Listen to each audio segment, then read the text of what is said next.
Hey, this is Tim Lester from Abiding Life Ministries International, coming to you from the new Abiding Life Studios. Really glad you're here. Let me tell you what we're doing right now. We have a thing we call the Napkin Presentation. And while there may be different versions of this is sort of our first installment of it. And specifically, one of the things that we're doing with it is our heart is to have you be able to just have a conversation with someone about Christ, but really kind of taking it from their perspective. And we're sort of assuming you'd have about an hour. Now, we call it the napkin presentation because normally you'd actually just probably maybe be sitting at McDonald's or, Starbucks or whatever, and you take a napkin they had, take a pen out of your pocket, and just scratch out a few of the ideas that we have on here. The idea is not for you to have every word exactly correct or anything like that, but that you'd have a really good sense of where to go with this in terms of thinking through a person, what's going on in their life, and to give them understanding of that. So that's sort of the purpose of what we're doing. The second thing I want you to know, today we're going to present the napkin presentation, sort of a tutorial, if you will, about how you would approach a person that knows nothing about God or knows a lot of things about God but don't want to have anything to do with God. They're really not into spirituality, or maybe they have some very general, vague ideas about it, and maybe even are somewhat antagonistic towards it. So with that in mind, we're going to get started here. I'm going to be as practical as I know how to be in terms of helping you get started, but also then how do you have the dialogue with them. One of the things that I want to point out to you is, since I don't have a live person that I'm taping that I would be presenting this to today, I'm actually going to use my history, my life, my thoughts, my feelings, and sort of filling it in. Obviously, you would be asking for some information from a person to illustrate these principles. So with that in mind, let's get started. Now, the first thing I'd encourage you, if you don't already have it, go get you a pencil and a piece of paper, or an actual napkin will be fine. But I'm going to be using this to write it on, so at least it's a little easier for you to see what I'm writing, because I write horribly anyway. Certainly you'll have a chance to go back and re-record. I'll say everything that I'm writing on here, and it'll work like that. So with that in mind, when you take your piece of paper, what I'd like for you to do is draw 4 circles running from left to right on that, and make sure you leave a blank space like I have here for another circle that we'll draw later. All of this is just to illustrate what you're saying to the person. A lot of times, frankly, most of the time when I write this on a napkin, I send it home with them. There's no benefit to me having it. I want them thinking about it. So I'm assuming you got your piece of paper, you're writing it down, and as you're doing that, excuse me, I want you to title these 4 circles. The first one, going from left to right, would just say the word cope. The next one would say event, E-V-E-N-T. The third circle would say at your worst or just worst. And the fourth circle would say best. And again, remembering you need to leave a little room on the far right side of the page for another circle that we'll put on there in a little bit. So when you get that done, let me tell you how we would set up. I'm going to write a few things on this as I'm talking, illustrated it. Every once in a while I'll bring it up, and you can sort of see what actually I'm putting on the page. So as you're beginning to talk with an individual, I'm assuming if you're sitting, it may have been just a friend you were talking with. It may have been someone that, maybe was having trouble with their husband or wife, or a friendship, or their coach. They could be in high school. They could be, older in dirt. The bottom line is, it's just people that you that you might run with in your everyday life experience, or that you meet. And so we're going to make an assumption that they've at least engaged you about something that's bothering them, and perhaps it's that they have a behavior in their own life that they don't like, or maybe they're stressed out, or they're depressed, or maybe they don't like a person they're having to interact with at work or at home, and so they're maybe even searching for some answers. They may not be searching out about what God can have an impact on their life. They may be pretty desperate, or they may be just saying, man, I wish I had some idea of how to approach this. But at the very least, they're at a place where they're open to talking about solutions for doing life. And so that's sort of our assumption as we're moving on here. And so one of the questions that I'll finally work the conversation around to, has you ever wondered why somebody, let's say that they're upset with somebody and they're really ticked off at them, and they find themselves being angry about it all the time. They can't sleep at night. Let's just kind of go with something like that. And so a lot of times I'll just say, listen, if you wonder why a person like that, especially if you think they're so stupid, or they don't care, or they're insensitive, or whatever it might be, have you ever wondered why a person like that can get to you so much? Well, if you don't mind, I'm going to show you. Some people were showing me how to kind of think through some things. And so I'd like to show you something that was a really good tool for me to sort of look at myself in relationship to people that just bug the daylights out of me, and to sort of think through that in terms of why I find myself acting and reacting the way I do. So that's sort of the idea that we have. So to get started, this is what I'll say to a person. Now, of course, I would be taking their information. So this is where I'm going to begin to input my impression based on the questions I would ask. And so this is what I'd tell them. I'd draw out the 4 circles, and I'd say, hey, listen, just want you to pretend for a second that you're at a party. And you go to that party, and all your friends are there, and all your old girlfriends and guy friends, maybe your wife if you're married, the people you work with. And you go to that party, and there's an desired impression. I'm just going to put impression, IMP here. There's a desired impression that you'd like to leave people, and it's you at your best. It's what you would like for them to say about you. Now, I'm going to answer how I would answer that if you had asked me that question. So I'd just say to the person, what kind of impression, not what do you think people would say about you, but what would you like for them to say about you? Well, these are the things that I would like for them to say about me. That I'm good looking. And I know that might sound a little vain, but that's what I'd like for them to say. That I'm smart. That I'm funny. That I'm really in control of my life. Not that I'm controlling, but that, I've kind of got a handle on how I'm doing life. That people think I'm a great friend. I definitely want my wife to say that I'm a great husband. I'd like for my co-workers to say that I'm really organized. Of course, anybody that knows me would know that that's never going to happen, but that is what I'd like for them to say.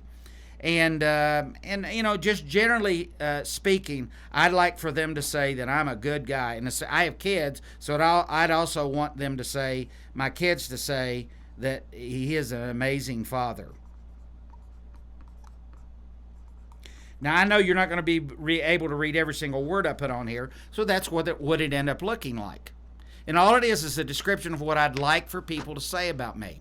And so then here's what I would say to them. All of those things are very acceptable things to be called. It's simple as that, because all of us want to be accepted. We want to feel loved. We don't want people to reject us. We want them to affirm us, and so on. And then I'd say, well, now I want you to give me another circle.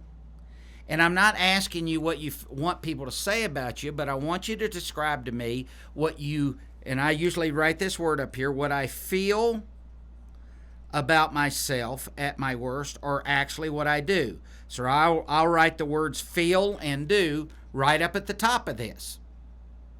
And so then the person will start to tell me. And again, at their worst is when the car broke down, when you found out the teacher at school completely ripped you off, when you find out your best friend just robbed you of your girlfriend or your boyfriend, or when you found out your wife didn't appreciate the thing that you did, whatever it is, on your worst day when things are really going wrong, what do you like?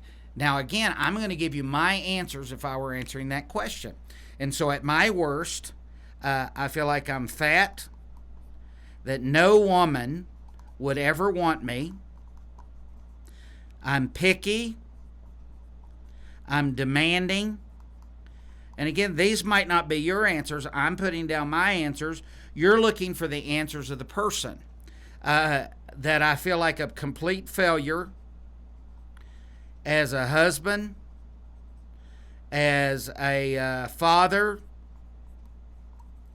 that I'm completely out of control, completely disorganized, completely do not have anything under control, and I'm stupid, and I'm a horrible friend.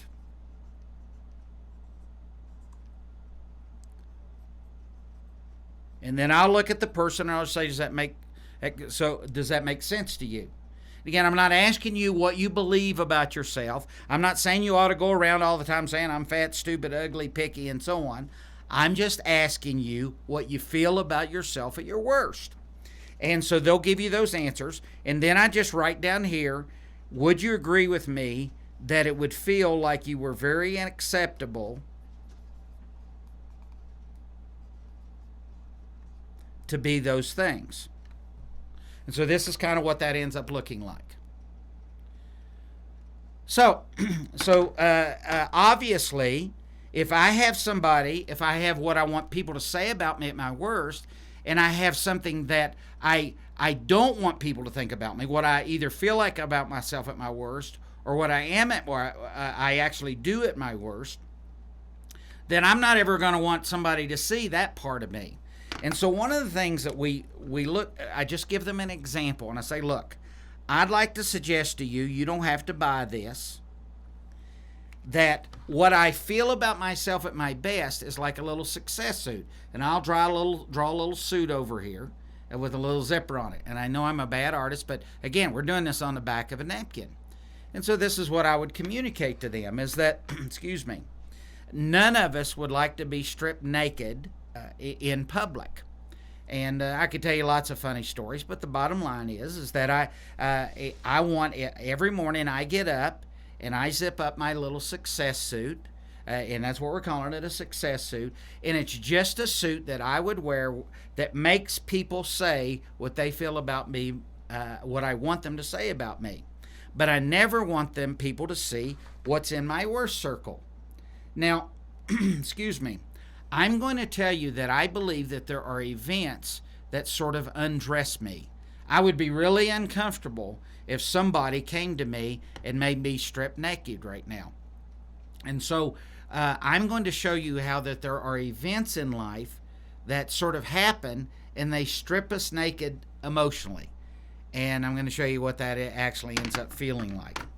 And so then I would take my pen and I would draw a little squiggly line right down through the middle here. And I'm not even going to tell them what that's about for right now, except that it's a filter that all the events of life go through. And so here's one of the things that recently happened to me, and I'm going to show you how it impacted my behavior. Now, the purpose of this is to show them how probably what they're talking with you about has begun to impact their behavior. I believe there are events in life that go through a filter and remind me of what I feel about myself at my worst. And I'm going to show you what happens to you. So the other day, I was having a conversation with my wife. Now, again, we're using my history, not what's going on with that person's life. And my wife came in, and there was a schedule conflict that had happened for us. And so we spent hours trying to get the summer schedule, and the kids are going to come to visit and all that. And I have a couple of organizations what I work with. And so we just spent hours talking about this. And so I left, and when I left, my wife discovered we had made a mistake. And so I wouldn't have to deal with it. My wife made a call, and so I would just write the word call in here. And she made a call, and when she made that call, she fixed the mistake with the organization that I was calling about. Well, when I came home, she told me she called. Well, here's what happened. I got incredibly angry when she made that call. And I'm just going to write the word angry down here. I got incredibly angry and I started yelling and I smacked the door. So I slammed the door. And I told her, I can't believe you're so disrespectful to me. Now, that wasn't one of my finest moments, but that's what I did. So I want us to go back and look at what just happened. So all she did was make a call. While I didn't believe it then, I thought she was trying to make me look bad. So the call was made, and it went through this little filter right here. You see that right there? So the call was made, it went through this little filter, and it doesn't matter what the filter is right now. I'm going to suggest to you that filter has a source, and I'm just going to say that source is evil. You don't have to agree with me about that, but let me tell you what happened. I was there, And when I found out my wife made that call, this is what I felt. I felt like everybody and the people she was going to call would say that I was completely out of control and I had become completely disorganized. And so as a worker, I'm a bad worker. And so sometimes a person will say something to me and I'll just put that in there. So here's what happens. The event happens, it goes through the filter, and I end up feeling something about myself at my worst. And when that happens, I get angry, and I've got to find some way to cope. You following me there? And so the way I coped that day is I yelled at my wife, told her she was being disrespectful, and I didn't have to, and so I just stormed out of the house. Well, you got to ask a question. Why would I do that? Well, see, here's what happens. Anytime an event happens and it goes through that little filter and it reminds me about myself at my worst and I get angry, it creates a lot of pressure for me. So I just write the word pressure on here. You'll see it in just a second. And pressure has two elements. It has pain and it has a lack of pleasure. Now, when I have pain and a lack of pleasure, I wrote them down right down here in the corner. So the event happens. It goes through the filter. I feel like a no-hoper. I feel like I'm a worthless person, that I'm a bad organizer. People are going to think I'm a bad worker. I get angry because I don't like getting undressed. And so I get undressed and I get angry and I feel this pressure. Well, some way I've got to get rid of the pain and get some pleasure. Well, I was there. You weren't. And I'm telling you, when I yelled and demanded my wife respect me and slammed the door, for the moment, I felt completely in control and I felt like I put her in her place. And so when that happened, I slammed out the door and I went walking out and I just went walking around. Well, I'm a real touchy-feely guy, so I realized that I'd made my wife cry. And so now the very thing that I did, and usually I'll just put an X besides what I did, which was yell and slam the door. Now, what that ended up doing is just proving that I was a horrible husband. So the very thing I did to feel better, because out of my anger, now ended up showing me that I really am what I think I am at my worst. Now, when that happened, I was really feeling like a horrible husband. Well, that made me mad. And so what I'll do is I'll take whatever feeling it gave me there and go right through it again and say, well, see, that made me mad. Well, you weren't there, so what I did, I have this place I go to that has really great food. And they have great onion rings and great hamburgers, and they have some other things I really like. And so then I went to eat. Well, I don't care if that's not the thing that you do. It gave me some pleasure, and it got rid of the pain because I didn't have to think about what a complete idiot I was. But you see, I've put on some weight, and one of the things about me is I feel like I'm out of control. So that day, I ate, but it ended up that now I feel like I'm out of control again. And then I got angry again. Now, I'm a little slow, but this looks like a big trap that I'm caught in. It's a big rut that I'm caught in. Does that make sense to you? Now, this is the only thing I want to point out to you, is this is not somebody else's problem, my problem. But what I want to do now is I want to look back at the person, because I've got their history on here, and I want to ask them what's the problem here. Well, some people would say is that I need to quit yelling, or I need to quit overeating. By the way, I could have put a lot of other things in here. There are some people that do drugs. There are some people that go sleep with other people's wives. There are some people that go do porn. Just because mine happen to be yelling and eating don't make me any better than anybody else. And so what I want you to see is we have to ask a simple question. Why is it? Where's the real problem at this particular point? And so the first problem is going to be that some people would say, well, you just need to quit doing these things you're coping with. Well, that is a solution, but I've had trouble stopping any of that along the way. And when you're mad, it makes perfect sense to do those things. And I'm going to tell you a story. I had a friend of mine, that he was drinking a lot. And so when he'd have a fight with his friend, the girl that he was living with at that particular point, he'd just go out and get drunk. But then when he'd go out and get drunk, he usually would get in a fight at the bar. And he'd get in a fight at the bar, and then they would end up taking him over to the detention center. And then he had a lot of other problems. Well, then he'd get mad at himself while he was so out of control, and he'd come back. And at that particular point, he had access to a lot of pot and some other things. And so he would do that, and then he'd miss work. And then it just became this big circle. Well, he had a lot of people telling him, well, you need to stop all these things. The problem is when an event happens and I feel what I feel at my worst and I get angry, I've got to have some way to deal with the pain. It just has to happen. And if I get rid of one thing in my life, there's a bunch of other things I can put in there. And so this is not the problem, because I'll just endlessly keep putting things in there. Now, some people would say, look, you need to get a better wife, because she shouldn't have been doing all that stuff for you. She shouldn't have been trying to fix your problems, or she's just too stressful. She's too picky. She's too whatever. Well, let me tell you another story. I had a kid I was working with a lot of years ago, and he got hooked on drugs and drinking. And so when he did that, one of the things that he did he finally said, I'm going to go into a drug rehab. And he went into a drug rehab, and he was the first one in this new drug rehab, and they did actually get him off the drugs because he couldn't get to it, and everything went fine. But his dad thought that he was having a problem simply because of the fact that he had bad friends. So the kid got out of drug rehab, and his mom and dad moved 4 states away from where he was. In 2 months, he was dead.